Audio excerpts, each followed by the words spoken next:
Well, good evening. Welcome to the Harvard Art Museums and tonight's program, Winslow Homer's Summer Night, New Perspectives.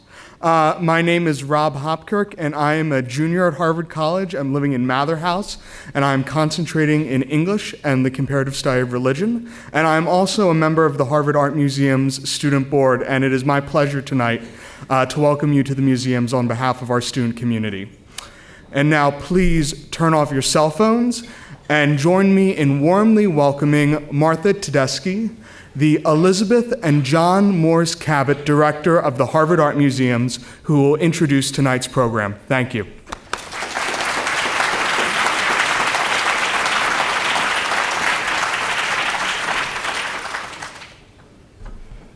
Good evening, everyone, and a warm welcome to all our friends and guests from near and far. It's good to see that Winslow Homer can pack a house like this. That's very gratifying to me as somebody who has worked on and loved Winslow Homer for many years. One of the hallmarks of the Harvard Art Museums is our dedication to providing opportunities for incisive and inspiring experiences with original works of art. Sometimes these are quiet, personal experiences. Sometimes, like tonight, they are collective endeavors in which we open our eyes and our minds together. We do this in a variety of ways throughout this beautiful building, through our exhibitions, through seminars and appointments in our beautiful art study centers, but also by regularly changing displays in our permanent collection galleries. In fact, each year we rotate more than 500 works in the so-called permanent galleries, constantly providing for new encounters, new stories, new perspectives, and discoveries. Sometimes entire galleries change over, but often it's the addition of a single transformative work that invites us to look at everything through fresh eyes.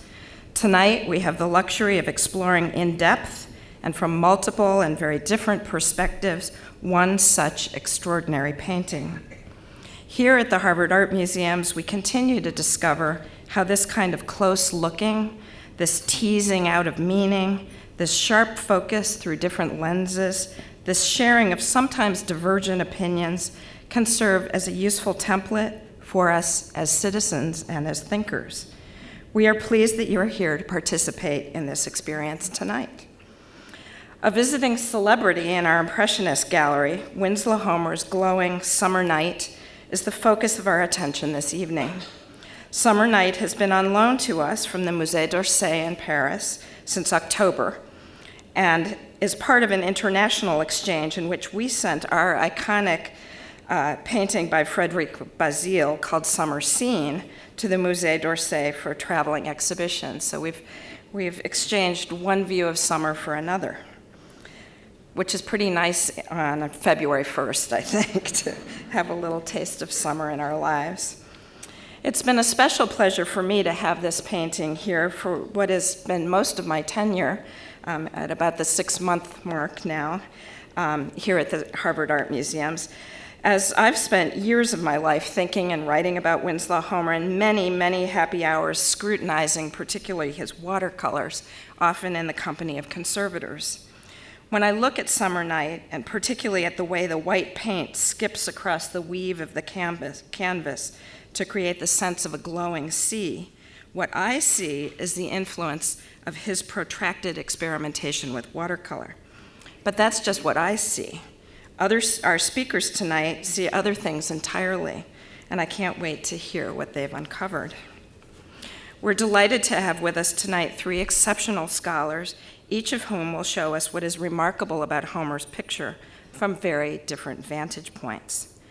Before we introduce them, we also would like to recognize the M. Victor Leventritt Fund for supporting tonight's lecture. The fund was established through the generosity of the wife, children, and friends of Victor Leventritt, Harvard class of 1935. The purpose of the fund is to present outstanding scholars of the history and theory of art to the Harvard and greater Boston communities.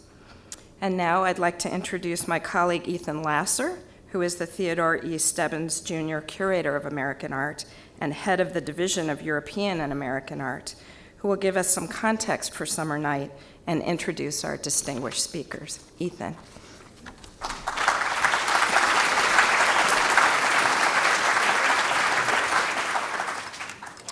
Okay, welcome everyone. As Martha says, it's great to see American art pack the house.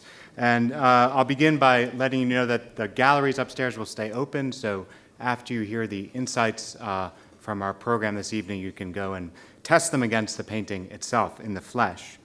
I should begin too by thanking colleagues across the museum who helped put the program together tonight, my colleagues in the Division of Academic and Public Programs who have just launched, just hours ago, a digital tool on our website focused on this painting, which you can all go find.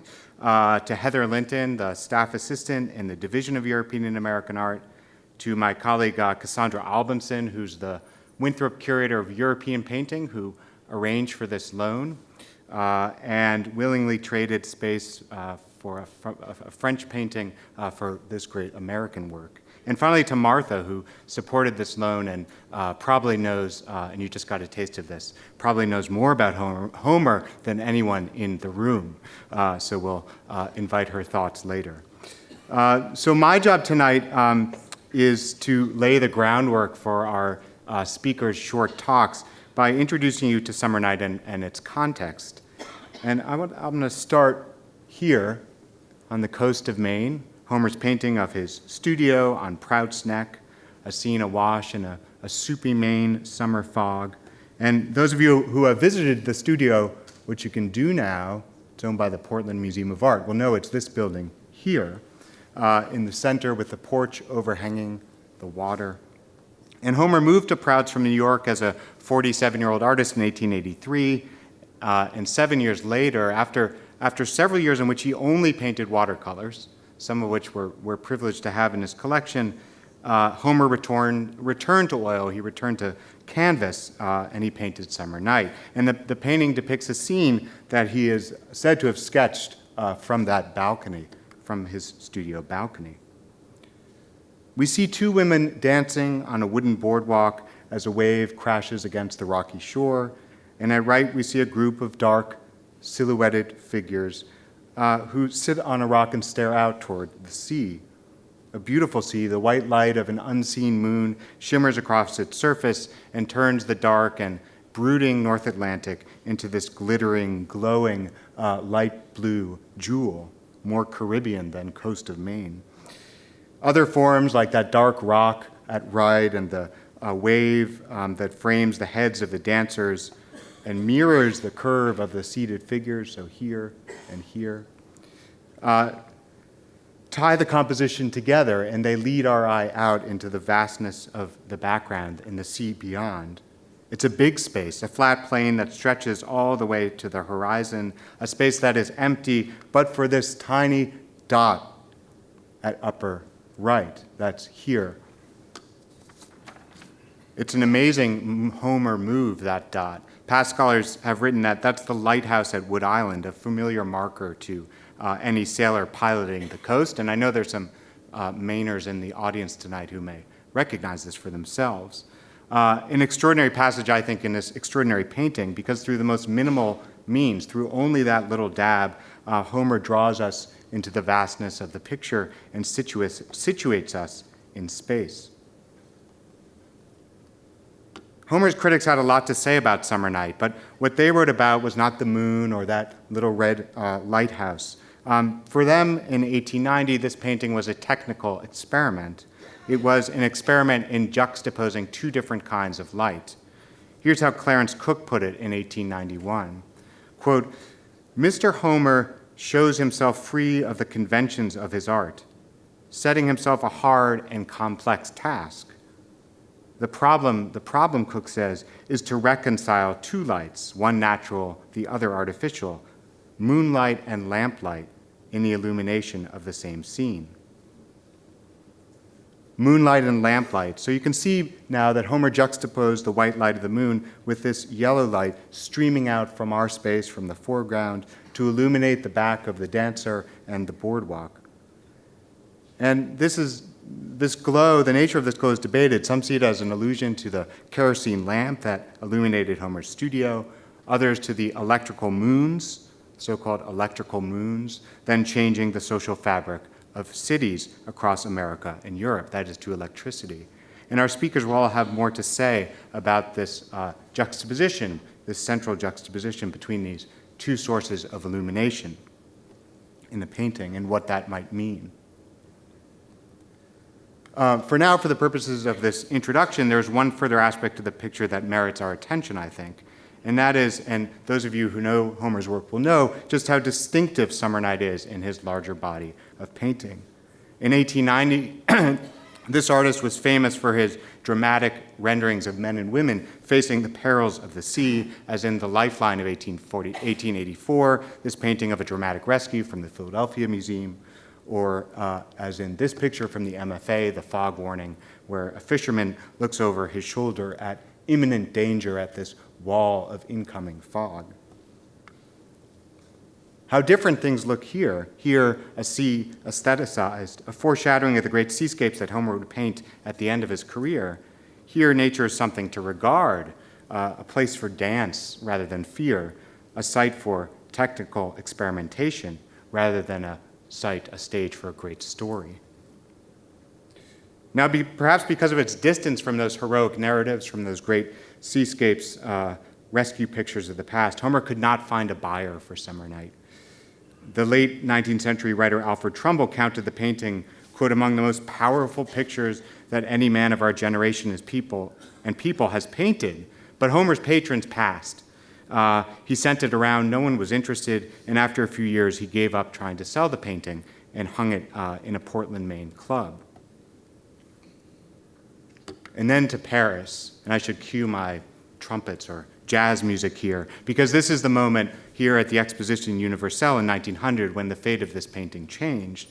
Homer was selected by a committee of peers to represent the United States at one of the great world fairs, and he was part of a large group of American artists who showed their work in this building, the Petit Palais, and he sent not one, but 4 paintings: The Maine Coast, All's Well, Fox Hunt, The Fox Hunt, and Summer Night.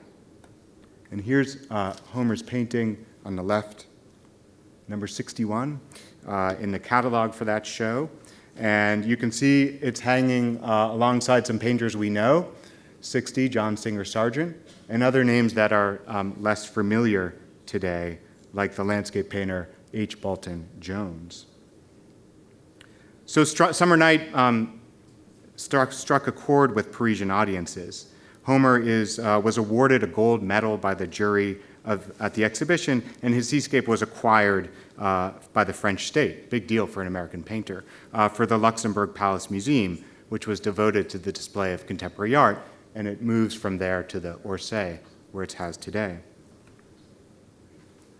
And over the years, the picture has made several trips across the Atlantic. Here it is in the gallery upstairs, where its latest stop. The Summer Night's been featured in the great Homer retrospectives, including at the MFA in Boston, and it's been displayed in a number of thematic shows about his work. Yet this iconic painting has rarely been subject to the kind of close scrutiny and critical discussion that we'll offer tonight. You're going to get to know this painting over the next hour quite well. And our guides to the work are our 3 distinguished speakers who I'll introduce, and each of them will discuss the painting for about 10 minutes. We'll then all convene in front here, have a discussion, and then open the stage to your questions. So our first speaker is Hélène Valance, who, like Summer Night, has traveled from France for the event this evening. Hélène is assistant professor at the Université de Franche-Comté, and she's among the leaders of a new generation of European-trained scholars who are focusing on American art. In fact, Hélène has published on Summer Night in her book Nuits Américaines, which won a large, big prize in France, the best art history book of the year, and will be translated into English in 2018 by Yale University Press. So we're delighted to have Hélène with us.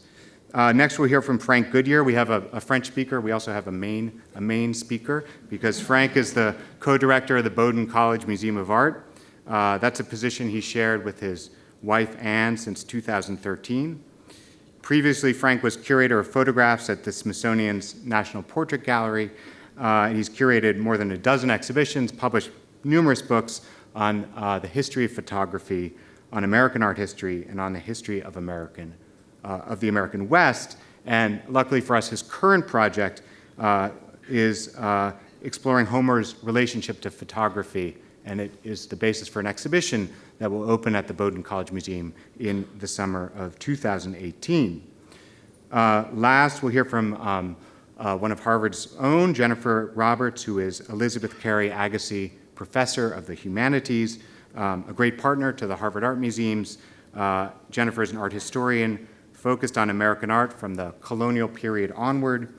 She has many interests in craft and materiality theory and print studies, in history of science, and she's written books and articles on topics ranging from John Singleton Copley to Robert Smithson and Jasper Johns, and her current project is tentatively titled The Matrix, and it's a book that promises to change the way we think about the history of prints. So a big thank you to our speakers for coming tonight from points around the globe, and I will welcome our first speaker to the stage, so thank you.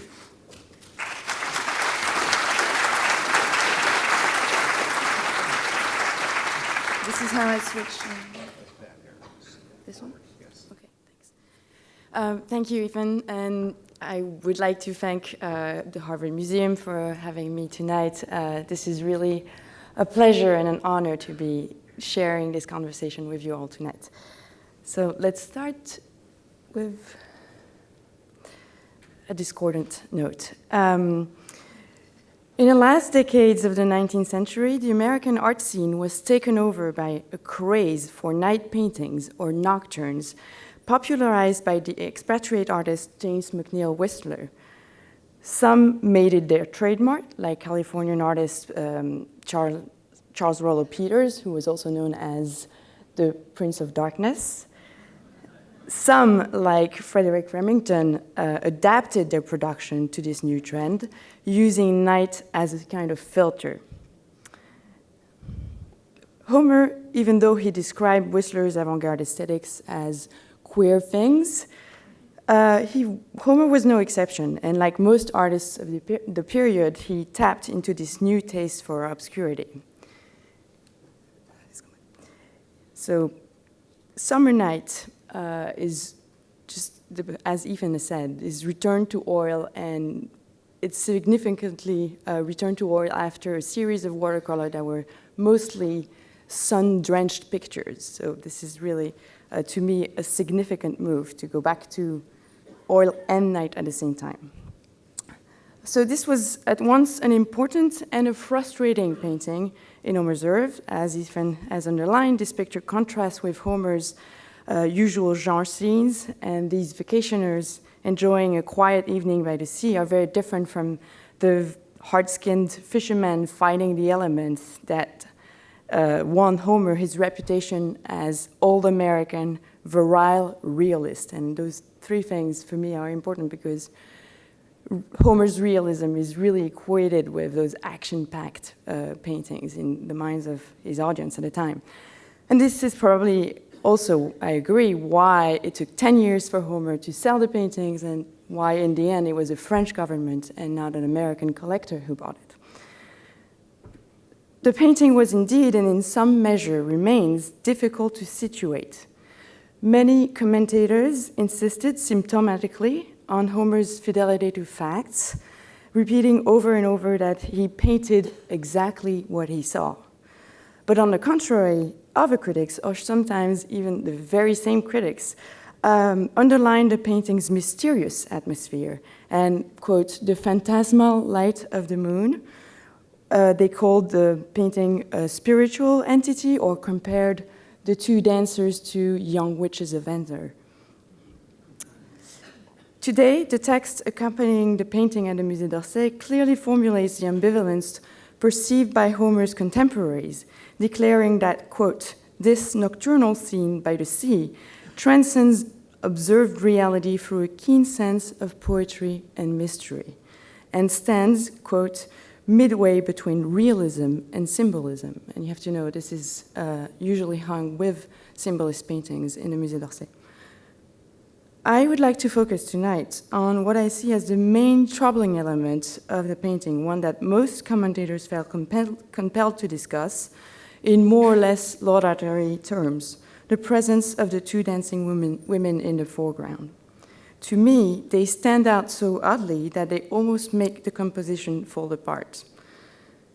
So, for instance, when Summer Night was first exhibited, the art amateur suggested that, quote, the painting would be much more impressive if the figures in the foreground were left out, declaring them so commonplace that they created, quote, a positive discord with the sublime quiet of the night, unquote. The New York Sun declared bluntly, quote, Homer's figures do not interest us, and we almost wish them out of the way that we might more wholly enjoy the sea, unquote. So Homer might have been paying attention to these critiques when he painted Moonlight, Wood Island Light, 4 years after Summer Night, a landscape seen from the same point of view as Summer Night, but devoid of human presence. I think the dancers were disturbing to Homer's audiences because of the way they attract attention to the distribution of light in the composition. Commentators pointed to Homer's attempt to, I quote, harmonize two lights in one picture, and they did so repeatedly. And to me, there is still an awkward discordance between the moonlight and the illumination of the two women. The glare projected on them is so intense that, by contrast, the silhouettes in the middle ground appear even blacker.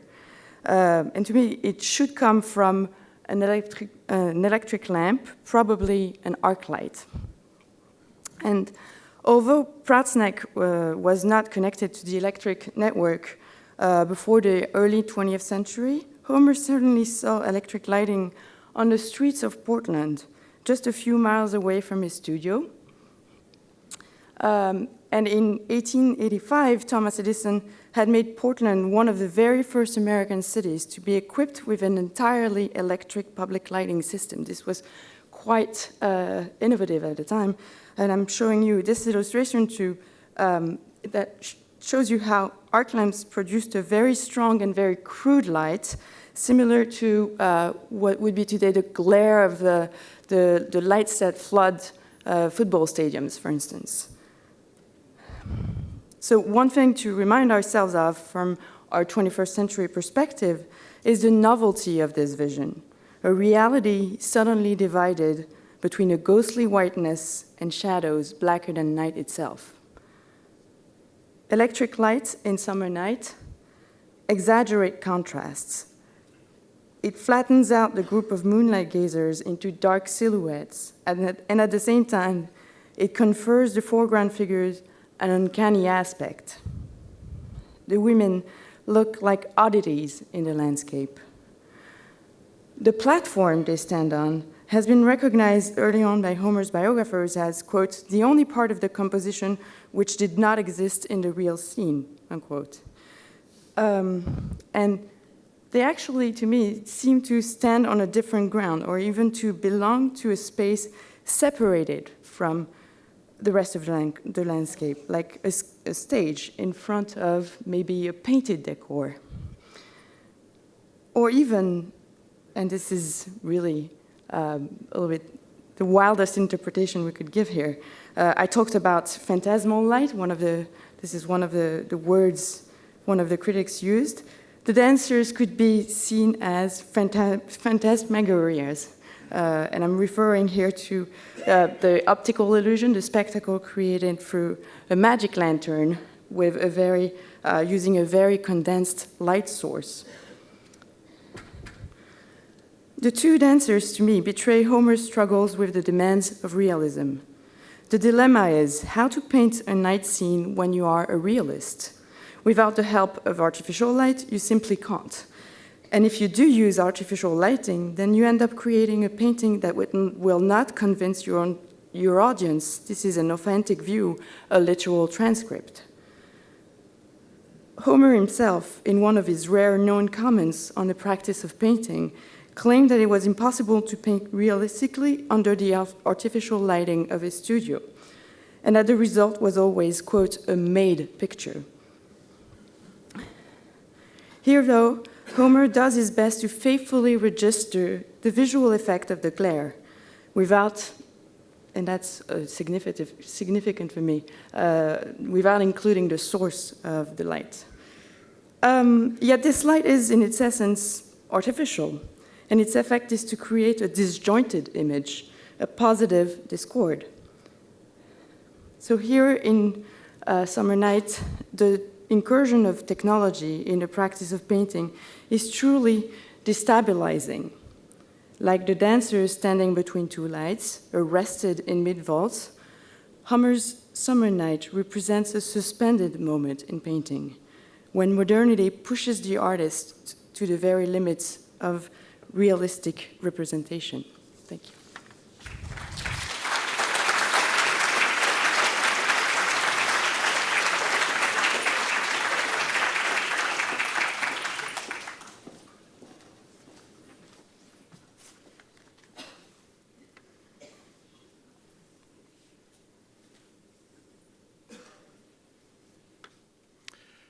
Good evening, and thank you first to Rob and Martha and Ethan and Heather for organizing this evening's gathering. Looking at Summer Night, I'm struck by many of the same things that have interested scholars in the past, especially the handling of two different light sources, 3 if you count the red light in the background from the Wood Island light, and the organization of 3 distinct spaces that form the composition. I'm intrigued by the bold juxtaposition between the dancers illuminated by gas or electric light in the foreground, the silhouetted crowd veiled in darkness in the middle distance, and the spectacle of the moonlit ocean in the background. Some have argued in the past that these different elements don't cohere, while others celebrate Homer's inventiveness and suggest that paintings such as Summer Night anticipate modernism's arrival in the United States. 3 years ago, the Bowdoin College Museum of Art acquired a camera that Homer purchased in 1882 during his 2 years in England. After much research to verify its connection to the artist, my colleague in the art history department, Professor Dana Bird, and I have embarked on a research project to investigate Homer's relationship to photography. Bowdoin owns a large collection of archival material related to Homer and his family, and the final clues that permitted us to authenticate this camera were found there, namely a group of photographs that matched the size and type of prints that this camera would have produced. Here's an example of the type of photograph that Homer created with this camera. Our research suggests that Homer didn't start to make his own photographs until he settled at Prout's Neck in 1883. And yet it's important to note that Homer came of age during the era of photography's introduction and popularization. Though Homer never wrote about photography or exhibited publicly any of the photographs he created or collected, his art was shaped by this new visual technology, both directly and indirectly from its very beginnings. This is the story that we're planning to tell in the exhibition at Bowdoin in the summer of 2018. Of course, as most of you know, many American painters during the 19th century were curious about photography. Perhaps most famously, Thomas Eakins, who acquired his first camera the very same year as Homer.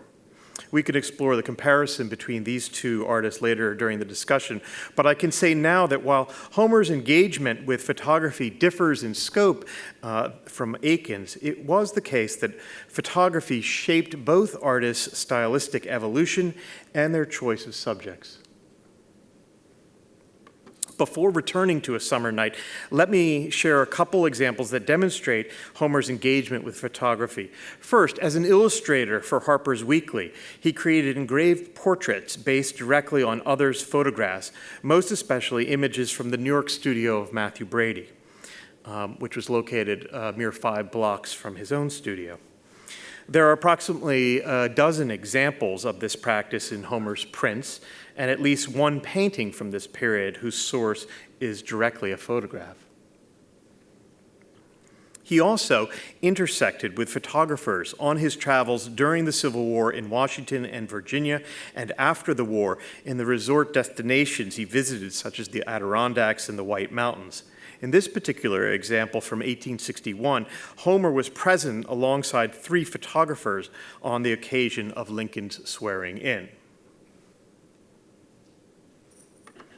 In short, Homer grew up during a moment that witnessed a visual culture revolution. The introduction of photography, lithography, and other forms of printmaking inundated the public with images, largely considered cheap by many fine artists. These new mediums gave jobs to many aspiring artists, including Homer, and compelled painters to reconcile their role and status within the larger image economy. Many were wary of photography's influence and worked proudly against it. Others, though, understood its unique capacities and to varying degrees used it as part of their practice. While I do not want to propose that photography is solely responsible for the inventiveness and ambitiousness of this composition, I do want to argue that Homer was impacted by the introduction of photography and that this painting is one of many that reveal evidence of this influence. Scholars have previously commented upon the composite nature of many of Homer's oil paintings. Though many have praised his commitment for portraying the world as it is, they have understood his painting as an effort not only to record a particular place and time, but to visualize and dramatize larger social and even philosophical questions that were at once timeless and timely. This often meant moving away from a direct transcription of a subject towards a more hybrid practice that brought together disparate parts or that experimented with optical effects. With Summer Night, statements from Homer's contemporaries and smaller preliminary or related studies indicate that the artist thought about and sketched out different elements of this composition separately, one example of which you see here, and that he brought them together to create a painting that was more ambitious and also more contrived than any of these smaller works themselves. This idea of cutting and pasting different elements goes back at least to the Renaissance, yet here the combination suggests something more modern and something in part, I argue, to new modes of seeing created in part by photography. Homer was often intrigued by, even attracted to subjects that proved difficult to paint, and sometimes reworked canvases at a later date in order to address his lingering concerns. In this painting, he is particularly interested in the visual effects of different types of light at night and in the challenge of portraying them simultaneously. Since his early days as an illustrator, Homer was drawn to nighttime scenes. Yet whereas he was fascinated by leisure activities at night in prints such as these 2 early works, in A Summer Night, he was as interested in how one sees in the dark as he was in nocturnal pursuits such as dancing and sea-gazing. Note in the painting how little depth is recorded in the foreground and middle ground. The figures that occupy these spaces appear as characters on a narrow theatrical stage, or perhaps even a photographic studio set. Behind these 2 figures, the dramatic moonlit sea is more like an imagined painted backdrop, emitting an otherworldly array of bright lights than an actual outdoor scene.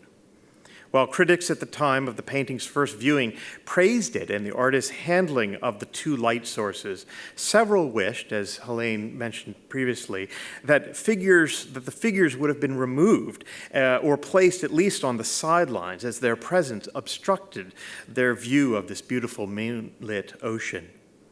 Yet a straightforward view of the moonlit ocean was not his objective. Instead, he aspired to create a composition that explored human activity at night and investigated nighttime vision. Interestingly, photographs tend to produce a similar flatness, especially at night. Adirondack photographer Seneca Ray Stoddard was one of the first American photographers to experiment with magnesium powder flash photography, a pursuit that began only a few years before the creation of Summer Night. While it is not known whether Homer knew Stoddard or visited him during his trips to the Adirondacks, photographs such as this ushered in a new era of picturing nighttime scenes and of understanding how subjects looked at night. This nearly black and white painting is entitled The Fountains at Night, a work that Homer created 3 years after Summer Night during his visit to the World's Columbian Exposition in Chicago. It also reveals a similar fascination with night light, in this case, the electric lights that illuminated the waterworks at the fair. Beside it is one of many popular nighttime photographs of the fair that circulated at the time. As with Summer Night and many other paintings in watercolors, Homer was interested here in the light reflections on water and on the figures in that gondola. He was also intrigued by the challenge of depicting motion at night. Both the spouting water from the fountains and the faux Venetian gondola with passengers that glide by represent particular painting challenges. Thomas Eakins, Jules Murray, Edward Muybridge were 3 individuals who in the 1880s experimented with photography to better understand human motion. One result of this work was the observation that rapid motion often produced a blur on the film negative. Similarly, photographers found that objects at different distances do not appear consistently in focus. Though today's camera can largely eliminate blur and capture detail across wide distances, human vision, as we know, does not always result in clear sight. Homer was interested in optical experiences, and photography lent further evidence that human sight was more complicated than previously understood. In Summer Night, one notices right away the contrast between the sharpness that characterizes his portrayal of the 2 dancing girls and the blurred shadow in which the seated group in the middle ground is depicted. The painting is a type of snapshot arresting this particular moment. A celebration of the joys of family and friends on a moonlit summer evening, one of its larger themes is also nature's ephemerality. Not unlike summer in Maine or life itself, the scene's beauty is a fleeting moment that will pass in an instant.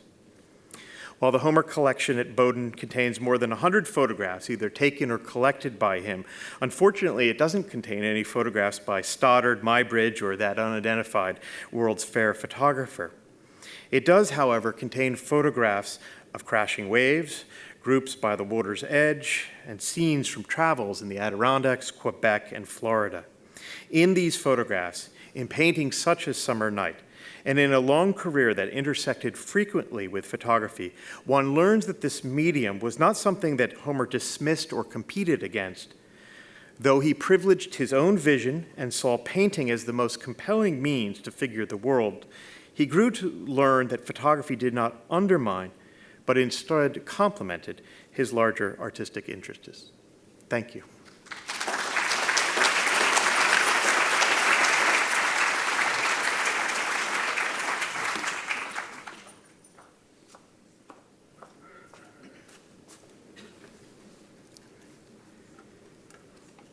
Okay, thanks everyone for coming again, and I want to thank Martha and Ethan and Heather for all of their work organizing this event tonight. It's really an honor to be here presenting along with Hélène and Frank, both of whom have done so much deep and excellent research on this painting and on Homer. For my part, I'm just very thankful to Ethan for inviting me to participate in this because it's given me a chance to spend some time with this painting, thinking about Summer Night, which I hadn't thought much about until it arrived here at the museum a few months ago. All right, so as Ethan mentioned, in most of Winslow Homer's famous sea pictures, the ocean is an agent of danger, disorientation, and isolation. It rips his figures from their literal and social moorings while also challenging the viewer's pictorial moorings, shearing sightlines apart and introducing unsettling discontinuities into the relationships between foreground and background. In Summer Night, however, Homer experiments with the ocean as a force of pleasure, sociability, and reverie. Here is a sea that seems synchronized with its observers. The silhouetted figures gaze calmly at the horizon. The waltzing women twirl in concert with the swirling and swelling of the waves. In his comments on the painting published in 1914, the critic Kenyon Cox emphasized this, noting that, quote, "the girls and the sea dance together," end quote. Homer builds this choreography out of a series of rotary and orbital motions. The twirling figures are the most obvious. Their rotation is emphasized by the whirling flip of their skirt hems. They mirror the motion of the waves because the waves themselves derive from circular motions. Homer was a meticulous student of waves and wave dynamics at Prout's Neck. He knew that offshore waves have an orbital structure. They move toward the shore and then break like giant rolling cylinders. And on the right is another painting of his from 1890, Sunlight on the Coast, where he is studying the sliding and rolling motion of a wave. And the other image is just a contemporary diagram of how the orbital path of water produces waves, just so you can get a sense of what I'm talking about with the orbital wave. Then, of course, there is Homer's moon orbiting above, unseen but thoroughly formative on this composition, bearer of both the light and the tide. Even the red light on the horizon from this lighthouse off of Prout's Neck joins in the choreography. Spinning in its tower, the light mimics the rotation of the dancing women and synchronizes the deep space of the painting with the foreground. It's worth pointing out how unusual it is for Homer to put such a harmonious presence in this particular position deep in the horizon. Usually, Homer reserves that far horizon space to signal disconnection between the foreground and the background, to signal danger. Consider the passing ships in the background of the Gulf Stream or the fog warning that suggest just this broken or threatened connection between foreground and background. But here it reads more gently as a pinprick of light that harmonizes with the overall dynamics of the foreground. So here, for a moment, all these forces align, and the dancing women seem to be at home and whole within this movement. It's a plenary moment of pure, unself-conscious experience within the roll and wash of time. The dancers' closed eyes signal this reverie, and this is a seemingly insignificant detail within the painting, but in fact, quite rare in the work of a painter for whom the gazes of his figures are usually strained or averted. But there are conflicts at work in this painting, conflicts that threaten the rotary self-enclosure of this timeless world. For one thing, there's the jarringly stage-like boardwalk in the foreground that supports the dancers and the artificial light that emanates from an unseen source before it. As we've seen, period critics focused on this artificial light and its relationship to the moonlight, identifying it as the primary source of drama in the painting. The double light sources created fascinating technical problems for Homer to tackle. But what interests me here about this stage-like setting and artificial light is that it introduces whispers of performativity into this scene of seemingly authentic bodily experience. On the one hand, the dance of the women suggests pure, unself-conscious abandonment to cosmic or natural rhythms, but on the other hand, set on that stage, the dancers become performers. They may dance with the sea, but they also dance for us. As my colleague Carrie Lambert-Beatty has written in her work on 20th century performance, the difference here is the difference between the body being and the body being watched. This theatricality of the painting is amplified by the fact that dancing was strongly associated at the time with many different kinds of technologically mediated spectacle. The dance, artificially lit on a stage-like platform, inevitably calls up other forms of modern nocturne in the US at this time, other summer nights spectacles, such as vaudeville, for example, which in 1890 was in its heyday at venues such as B.F. Keith's famous vaudeville operation in Boston, which had opened in 1883. If the painting recalls urban entertainments, it also evokes other visual technologies that had recently burst onto the scene. As a form of motion study, Homer's painting necessarily had to respond to the recent revolution of chronophotography. While the dancers in Summer Night are not directly derived from Muybridge's many images of dancing women, they cannot escape their own historical relationship to Muybridge's famous subjects, especially his nude waltzers here. And I can't help but mentioning here Homer's very strong suggestion of a nude posterior in the highlighting of the backside of the primary figure. I hope I'm not the only person who sees that when I look at the painting. As well as the oddly skin-like color of the dancers' dresses. Whereas on the one hand, the hint of nudity would suggest raw, natural, or erotic presence, in this world, after Muybridge, it also recalls the body performing for an instrument of mechanized anatomical visibility. Leaping off from Muybridge, there's one other technology to which we must attend here, and it brings us back to the rotational forces with which we began. Although cinema as we know it had not yet emerged in 1890, proto-cinematic technologies like the phenakistoscope and the zoopraxiscope were all the rage. These animations mounted on or in spinning discs drew upon rotation as the vehicle for their own animation. The motif of the waltzing couple was a stock subject for these amusements, not least because the dance's internal rotations were mimicked by those of the instrument creating the animation. So the natural rotary forces that charge through the body in a dance are miniaturized here and displaced into this spin of this mechanism. If the dancers in Summer Night dance with the sea, then, if their spinning aligns with the orbit of the moon and the roll of the waves and the faraway pulse of the rotating lighthouse, so in 1890 do they match the spin of the phenakistoscope. And it's with this last association that we get the strongest glimpse of the fundamental tension in Homer's painting, an image that simultaneously celebrates rotation as a cosmic natural force and acknowledges it as a vehicle of artificial spectacle.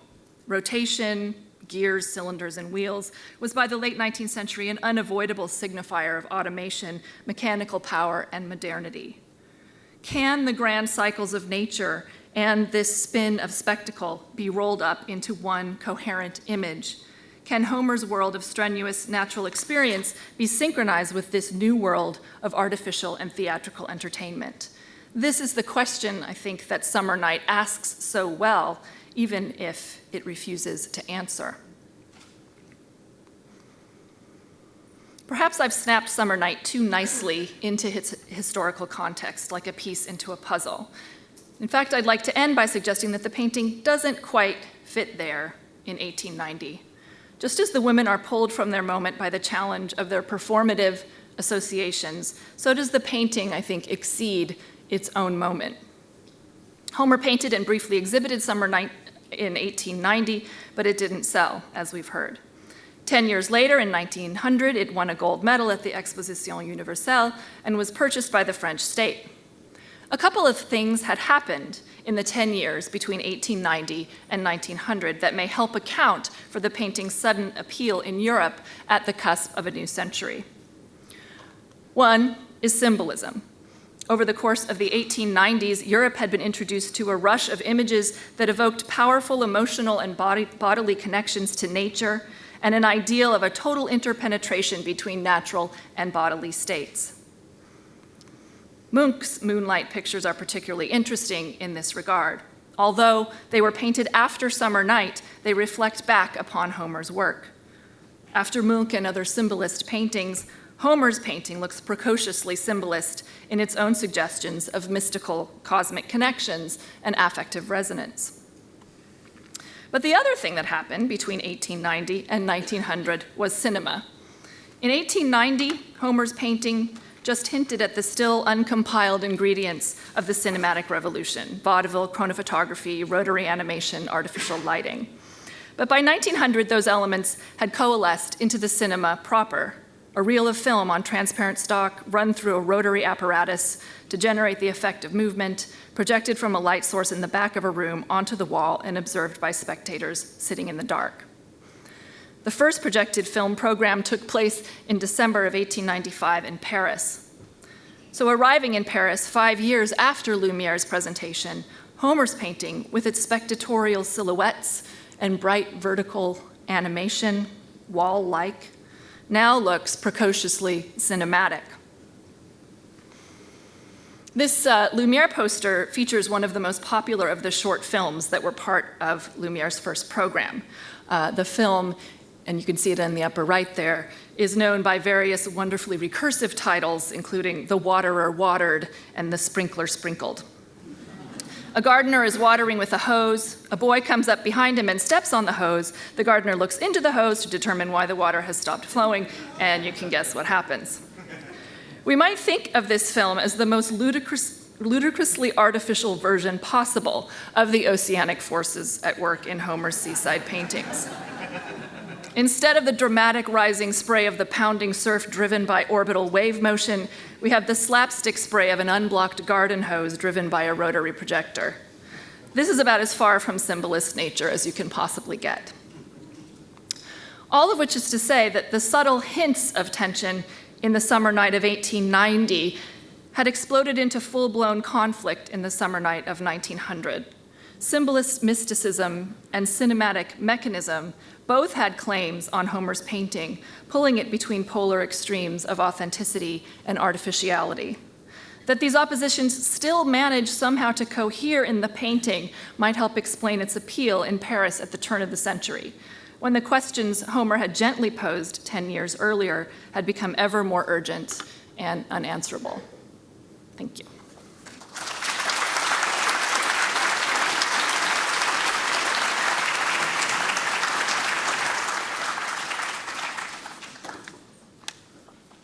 Okay, great talks. I'm gonna kick off the Q&A, although I'm sure there are many questions in the audience. But I'll say that the kind of obvious thread that runs through each talk, from the electricity, from the arc lamp to the camera to the cinema, is these new technologies. Not not what one would expect of a painting like this.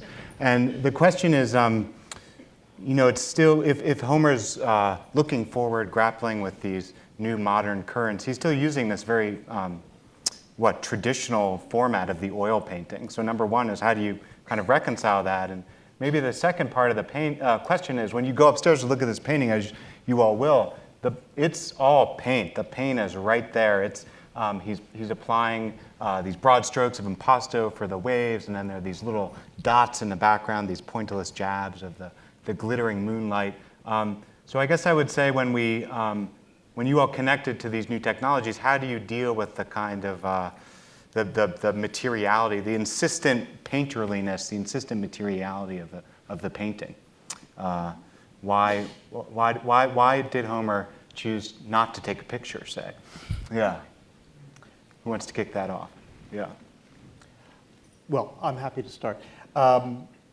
It's interesting that Homer's limited art education really began with him as a graphic illustrator. And he aspired to be a painter from his early years in Boston. And I feel as though while he experimented in many different artistic mediums, various forms of printmaking, watercolor, photography, and others, I think that he always privileged painting as the medium that was not only sort of at the peak of the hierarchy of the arts, but that was capable of realizing and sort of bringing together in a summary fashion, much of what he wanted to portray and wanted to see. And so I think that painting status mattered to him. Mm-hmm. Yeah. Well, I would just agree that I think what painting offered was a plane upon which all of these various, often conflicting forms of visual culture and vision could be synchronized, or at least the attempt could be made, which I think is really what's happening in this painting. Is he's working with the challenge of all these new technologies and trying to determine whether, in fact, they can be brought into painting, which, of course, is still very much understood as the sort of primary medium for the fine arts. Right. He's not about to drop out and become a filmmaker. Right. So I think that that's really important, and I also think that there is a kind of opposition within the very act of painting itself that aligns with some of these conflicts that we are seeing in the relationship between painting and technology, and namely that while the act of painting and the image as painting is this very physical, rich, bodily presence, nonetheless, the painting is still always in danger of becoming merely an image. And one of the interesting things about the way this painting was received and discussed even by Homer was this idea that you need to stand back from it in order to really see it. So for Homer, the privileged position is to be beyond the point when you can actually see those marks, where you can actually participate in the painting as a physical thing. So it's both sort of an illusion and a material thing, which is similar to the kind of conflicts between technologies that we've been talking about. Right. And on the subject of technologies, I think we can all kind of evoke in our minds the moment when the camera and the cinema, even today in a way, those are still cutting edge technologies. But electricity is not something we think of as a kind of new technology. And I know you've done a lot of work on this kind of moment when electricity changes everything. And can you say a word about that larger context for us? So this is definitely the moment where not only electricity, I was interested in the question of darkness and depicting darkness and mostly investigating the reasons why people at that time were so interested in nocturnes and night scenes. And it's true in the US, but I think what you showed from Munch also shows that it's shared within the whole Western world. And there's this sense first that night, as people have known it for not even century, but millennia, is suddenly disappearing, while it was the one continuous thing, the one thing that all humanity could refer to and share. And there was this invasion of technology, quite similar to what practically you see in this painting that kind of questioned everything, but that was way beyond that. There was a whole series of inventions that really blurred the line between the visible and the invisible, between, this is a moment the X-ray is invented, so photography is part of it as well, just seeing movement and the details of movement. So not only obscurity becomes, threatened and endangered, but vision becomes something very different. And I think that's also what Homer is doing here. He's experimenting with what you can see or you can't see and new ways of seeing.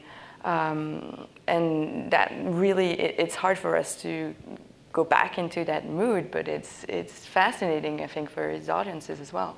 Mm-hmm. The invasion of technology is a very evocative phrase for our own time. But let's open it up to the audience. Yes, sir. Yeah. I'm interested not in why you think that he included the dancers, but why do you think he included the sea gazers, who are all but indistinguishable from the rocks and appear completely uninterested in this action going on when you describe it the stage? Mm-hmm. So why the silhouetted figures on the right side? Just to take that off. Yeah. Professor Roberts. Oh my God. Okay. Well, I mean, one of the things that's so interesting about this painting is its general bidirectionality, right? I mean, as you've got light coming from two different directions. You have a set of dancers, one of whom is facing the foreground. And one of the things that I think that the silhouette figures do is it gives you a kind of visual vector into the background. So the dancers are looking towards, well, at least her face is towards us. And so you have a connection with the viewer, and then the silhouetted figures are looking into the background, so that you have this doubling of I guess, visual vectors that's also tied up with the doubling of the light source, so that the entire range of the depth space of the painting is being activated in that sense. But I also think it does help suggest this generally spectatorial environment around the background of the painting. It makes us see the sea as something that is a spectacle, that's something worth looking at. If you took them out, it would be a very different kind of a feeling. Right. I think Homer, was very sensitive to modernity. And one of the things that he was witness to at Prout's Neck in the 1880s is a burgeoning tourism industry. Many people either don't realize or forget that there was a major hotel that was only 50 yards beside the studio there at Prout's Neck. It was a very social place. Homer is often described, I think in mythic terms, as a bit of a recluse, as a bit of a loner. And yet we have lots of photographs from that period that suggest that he intermingled with the crowds that came to Prout's Neck. And I think that this kind of gathering of people on this beautiful evening meant to speak to the larger cultural enterprise of tourism and the activity of sea gazing that was increasingly popular. We've had long discussions about their hats, significance of the hat. Are there other questions? Yeah. My question relates to something that Professor Roberts offered, I think, several possible answers to. But I'd be interested in all four of you answering the question of why Homer has chosen to depict two female dancers. We knew that question. But I don't think we rehearsed an answer yet, actually. Yeah, you had a good sense of that when we were upstairs. Yes, Yeah. I guess they're younger, unmarried women, so this would be the appropriate thing if you are not married to dance with a female companion versus a male companion. I guess, but there is still, yes, some ambiguity here. Right. I mean, it's standard for two women to dance together at this moment. I mean, I was thinking about this in terms of the fact that if he had had a man and a woman dancing there instead, there would have then been this whole other narrative of a kind of sexual drama brought into the scene, or a romantic one at best. So by taking that out of the realm of possibilities, we're able to focus on some of the other dynamics in the painting. So it kind of holds the narrative drama of the painting down and gives us instead more of a pictorial and technological drama. I think it's also the case that Homer, throughout his artistic career, was interested in the sort of psychology of the many of the figures that he captured. I mean, the wonderful painting that's upstairs here in the Harvard collection, The Brush Harrow, is a remarkable picture of mourning and loss, and the sense that here you've got a family that has been torn apart, and young children who have now taken over the task of minding the fields. And you see in many of Homer's paintings from his time in England and after, groups of, especially pairs of people together. And I think he's reflecting perhaps on ideas of loneliness, of separation, and yet at the same time, in a picture like this is about, I think, the joy of companionship. And so I think there's a lot of emotion and feeling wrapped up in a painting like this. And if I could just add something, I was really excited to see you both quote Muybridge, because to me, the fact that those two women are dancing together, they are very similar. They could be one and the same woman. Taken at different times too. So, and I think that's also, it would be much more distracting to have a man and a woman. Although maybe the fact that there are two women is also one reason for the critics being so annoyed with them. Because they're not your typical fisherman. You know? Right. Who else has lots of questions? Way in the back, yeah. What do any of you make of the absence of the actual moon?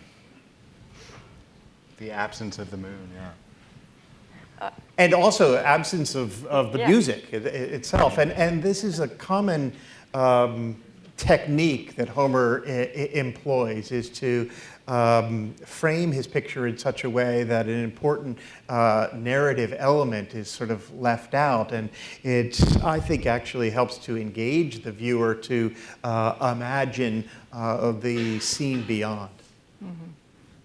Neither of the light sources is visible to us, which is crucial. Yeah. Yeah, I think it's a great question. I mean, it is in the history of seascapes a kind of singular choice. Homer does this other times, but the earlier 19th century American painters will show you the moon in the picture, and it seems to make it all the more poetic and mysterious to me. Yeah. But this also might indicate a transition. Martha, yeah, Sorry. Yeah. Between this modern light and a more traditional way of representing moonlight, with the moon visible. Right, You know, the natural light is going out of the picture, so to speak. Sorry. Yeah, I mean, I wonder, one of the really striking things about this picture is that it seems to glow from within. And I wonder whether he intentionally kept the moon out, because if the moon were visible, it would be the moon reflecting on the water. But now you have this sort of otherworldly glow from within the sea. So I think in a way it adds a sense of mysticism to the whole. Yeah. One critic, equation. I can't remember who it was, said that it looked like a back projection, right? That it looks like a transparency or a diorama that's been lit from behind, again, from an unseen light source. So, yeah. And it also, I mean, in my view, it also makes a connection to watercolor for Homer. I mean, this is the first oil that he does after years of working only in watercolor, and watercolor is also has a kind of double light source quality about it, because when you have a watercolor, the light is coming from in front of it and it bounces off of the pigments, but also some of the light goes through the pigment and hits the white paper behind and then comes back out transparently through the pigment. So watercolor too has this sense of a back projection or an interior form of illumination that I think he's somehow trying to transfer that to I the totally painting. agree, and thank you for Yes, not watercolor. making me be the only one who sees a watercolor every time you look at a Homer oil. Yes, sir. Has anyone taken a digital picture of this painting and put it on the left side of a screen, and then a digital picture of it with the dancers removed and explored the different way in which viewers react to the painting? Yeah, it would be a good experiment. Homer does a version of this himself, right, in the slide that you showed, where it's a similar scene and he crops the figures out. But yeah, should we listen to the critics here? And Well, when I was looking at it upstairs, I put my thumb in front of them so that I sort of edited them out, and it does totally change the way you relate to the scene. I mean, you can become much more absorbed and sort of funneled into the scene, but the women really block you, in a sense. They turn you into a spectator instead of a participant. So it's no wonder that so many critics wanted them out of there. you would lose the electricity, I would imagine, right? It's Right, just and there they on are, the yeah, they're stage. giving us that electric light. They're showing it, so. Yeah. Yeah. I appreciate your analysis and speculations. Did the artist say anything about this? About what? About About what he was doing, what he was trying to accomplish? Homer was famous. Any other pictures similar to this?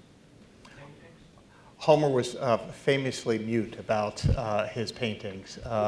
He did not really elaborate in either essays or even letters about the significance of his work.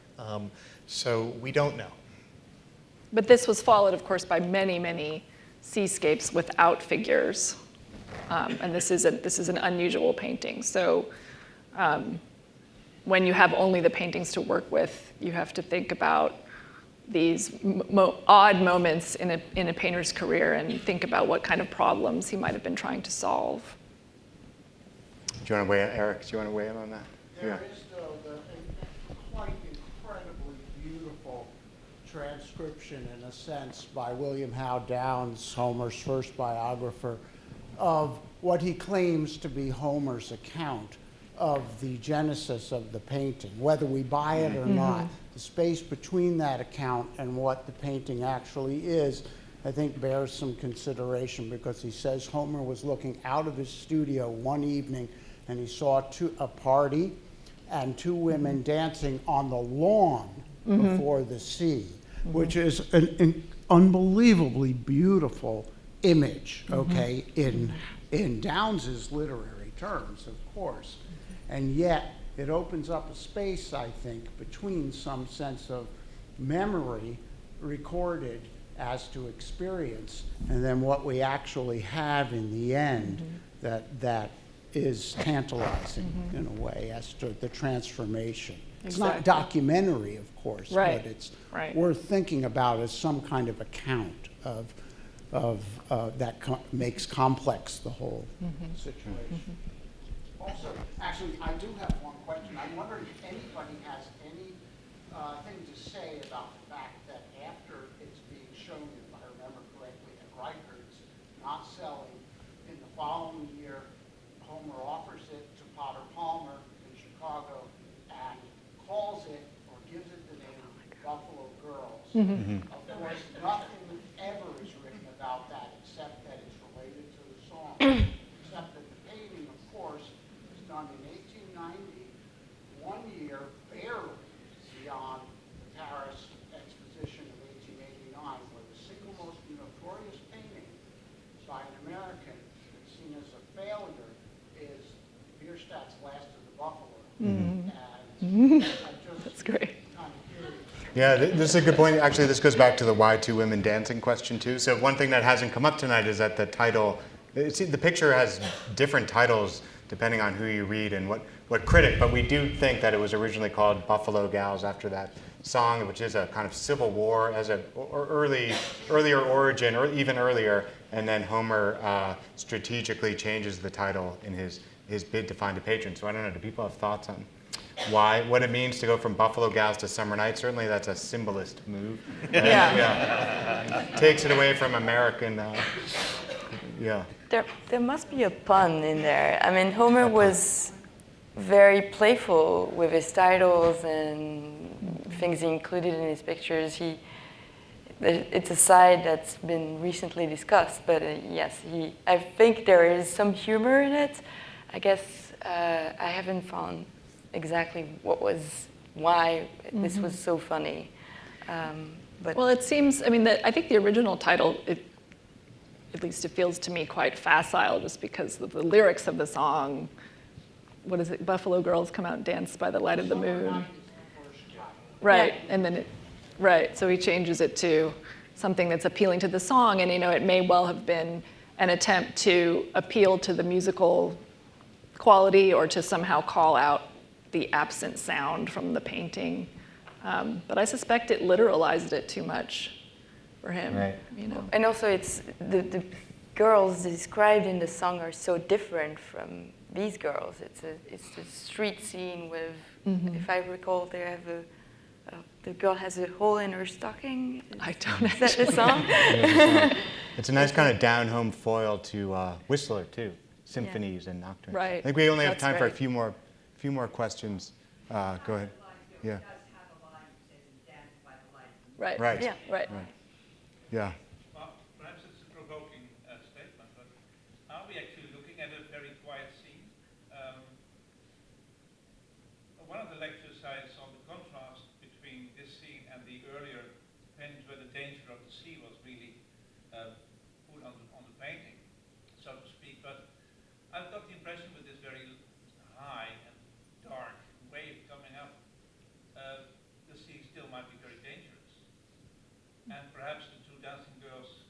foreground are unaware of the danger of the sea coming up.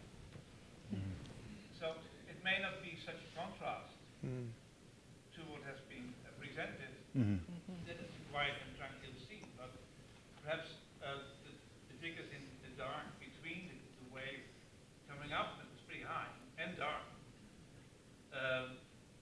might indicate that there's more to it than we think at first glance. Danger lurking in this painting? Well, I mean, there is a sense of very kind of low-level threat in the painting. I mean, even the lighthouse, which I read as a harmonious element, it is actually closely associated with danger and warning. I personally think that the danger here is actually technology and its relationship to painting, but the sea for Homer is something that's always ready to break out of its safe confines. So. Okay, do we have time for one more question? No, Samuel?